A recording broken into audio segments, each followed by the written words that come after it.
Magandang araw, Bagong Pilipinas. Narito ang ilang paalala mula sa inyong pambansang pulisya sa paggunita ng undas upang panatiliin ang kaayusan at kaligtasan habang nasa loob ng sementeryo. Magdala ng pananggal laban sa init at ulan upang maiwasan ang anumang abala habang bumibisita sa mga yumao.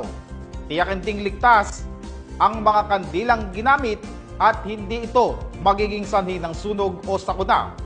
Huwag kalimutang magdala ng sapat na pagkain at tubig at siguraduhin may pagkakakilanlan ang mga bata upang maiwasan ang pagkawalay sa kanilang mga magulang.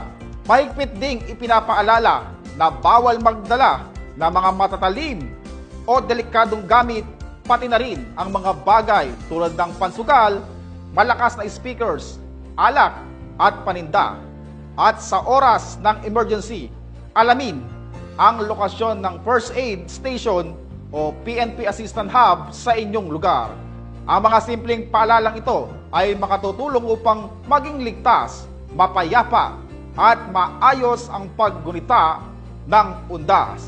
Mula po dito sa Campo Crame, ako ang inyong Police News Network Correspondent, Patrolman Adrian Dayaw, mula sa Bagong PNP para sa Bagong Pilipinas, serbisyong mabilis, tapat at nararamdaman.